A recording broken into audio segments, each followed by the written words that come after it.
Hello and welcome to Talking Europe. I'm at the European Parliament in Strasbourg, which is at the epicenter of a scandal that has sent shockwaves across the European Union. It is alleged that Qatar, which is hosting the Football World Cup, sought to buy influence here in the EU's only directly elected body. The Emirate denies the claims, but Belgian prosecutors say they suspect that third parties in political and/or strategic positions within the European Parliament were paid large sums of money or offered substantial gifts to influence the way policy has been shaped. Before this latest drama, Qatar was already facing scrutiny for its treatment of migrant workers, its position on homosexuality, and on how it deploys its wealth and soft power around the world.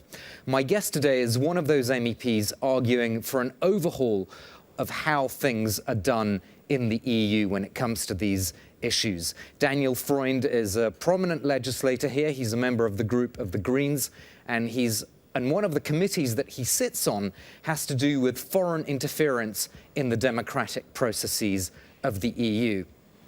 Daniel Freund, thank you so much for being my guest. Thanks for having me. How big do you think this scandal is compared to previous ones in the European Union? How big a deal is this? If the allegations turn out to be true, this is the biggest scandal that we've ever seen in the European Parliament. The amounts of money that are involved, the blatant, aggressive way of seeking to buy influence in the Parliament, this is something that we haven't seen on this scale. It's been said that lobbying, of course, has long been a feature of Parliament from industry, for industrial special interests. But are we now seeing a new dimension, do you think, with foreign governments allegedly trying to influence things in a way that they hadn't done before? I think we have to be clear, lobbying, interest representation is a part of any democracy. You know, we're a limited number of legislators. We have to know what different companies, what different NGOs, what citizens groups actually want us to do. This is normal as long as you exchange arguments. But if money is involved, if bags of cash are involved, this has nothing to do with lobbying. This is bribe paying, this is corruption, this is illegal, and people should go to jail for it. So you are saying that there has to be independent regulation to ensure transparency. And if I'm right in saying that you used to actually work on these issues for Transparency International before you took up your latest mandate as an MEP, is that realistic to have some sort of outside entity? Because obviously there are some of your colleagues here who are saying, well, the European Parliament should do this itself. Do you think the Parliament is capable of regulating itself? No, I think we have seen that the self-control of the institutions doesn't work. Here in the Parliament, we have had over 25 violations of our code of conduct, the behavioral rules for members of Parliament in the last few years, and there hasn't been a sanction. And we also see a similar problem in the European Commission. So I had suggested to Parliament that we should have an independent body that checks on the rules that are actually quite good that we have in the European Union. Every word I say in this Parliament you can find on the internet. Every vote I've ever taken is on the internet. And whenever I meet a lobbyist, it's also on the internet and you can see it. Unfortunately, countries like Qatar, for now, are exempt from any of these good transparency rules. But we need independent oversight of the existing rules as well. I got a huge majority in Parliament for that last year. Since then, we have been waiting for the Commission to finally come now with a proposal on this so that we can actually put it in place. So what are the chances of updating the way this register of interests works so that meetings with foreign government officials will be included on the record as well?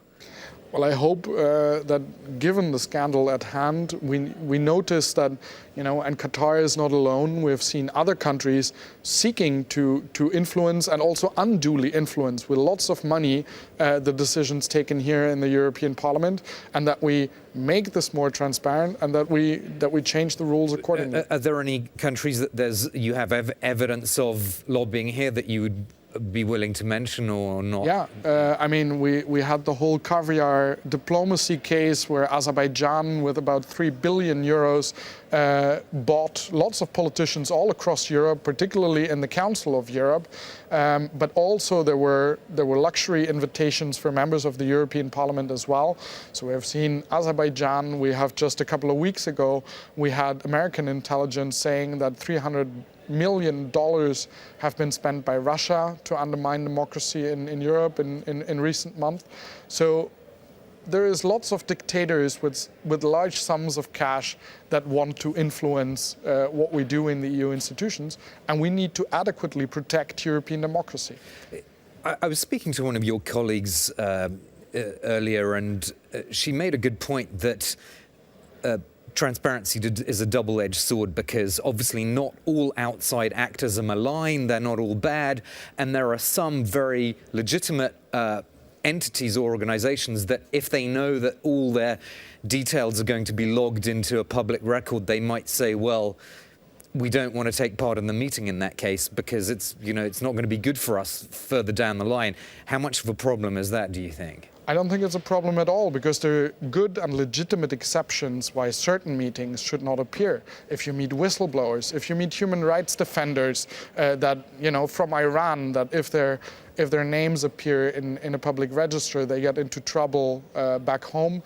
This is all legitimate to exempt those meetings from a public register. Is there a system of anonymity for such meetings already to protect their identities? There's existing rules that the Commission has drafted that would exempt such meetings from publication.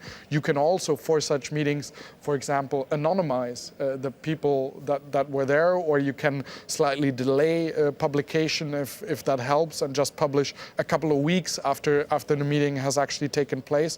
So there's all kinds of ways to deal with that, but I don't think that means that we in general cannot be more transparent about those of us here that meet Qatari ministers or government representatives. Speaking of upholding democratic processes, you've been one of the most outspoken MEPs here in the chamber on the question of rule of law in Hungary, and a few weeks ago you were one of the authors of a report on the implementation of the measures that the Hungarian government has come forward with. At that point, you and your colleagues assessed that 3 out of the 17 remedial measures had actually been implemented. Do you have any updates on that as of now in mid-December, where things stand? Well, I mean, first of all, it was good to see that, because still a couple of weeks ago, the Commission was basically saying that Hungary is over-delivering on these reforms. When we in the Parliament came out and actually looked at things and spoke to people on the ground, to civil society, to academia, opposition politicians, and proved that's actually not the case. The reforms haven't been done and haven't been sufficiently done. The Commission changed course. Now they made a negative assessment. The Council finally joined that position as well, and has now for the first time proposed money to be frozen to Hungary. That's a big success for the Parliament that has been working on this for many years. But I also have to say, it's good to see that finally money is being frozen, but it's only 18% of the EU funds that are destined to Hungary over the next few years. And I'm skeptical that even if all the reforms that have been negotiated with the Hungarian government are implemented in the near future, I fear it will not fully repair democracy in Hungary, fix the rule of law, and stop corruption in the country. So how do you think Prime Minister Orban is going to handle this conditionality mechanism going forward? Well, one thing, I think internally, he will try to shift the conversation. So on the morning when it became clear that he had lost, he had withdrawn his vetoes, and he now has to face sanctions from Brussels, he announced that he is going to increase retirement payments by 15%. So I think that will help him shift the debate somewhere else. And I think in his relations with Brussels, what he will probably try to do is every other day now he will send a pile of papers to Brussels saying, look, I've passed another set of reforms, and now clearly I have done my homework, now give me my money. And I think it will be the work of the Commission and also us here in the Parliament to keep a close eye that there is real change in Hungary and not some pretend reforms as we've seen in the past by Viktor Orban. I recently spoke to the Hungarian foreign minister who said that a number of MEPs, I suppose, including yourself, really seem to have it in for the Hungarian conservative government. He was saying that previously under José Manuel Barroso as president of the European Commission, that the process was more kind of neutral and legal in a way that it's become very politicized. Do you have any sympathy for that argument? No. This has nothing to do with politics, and you see it here in the European Parliament. This is not a party political issue. Everyone agrees, from the very conservative to the very left of the House, this is about Viktor Orban's corruption. That is intolerable. He's stealing billions of EU taxpayer money, and now it's about time that we stop it. Let's stop on that note. Thank you so much for being my guest, MEP Daniel Freund. And I should stress that when it comes to the scandal around the European Parliament, it is, of course, alleged bribery because no one has actually been convicted in a court of law at this stage.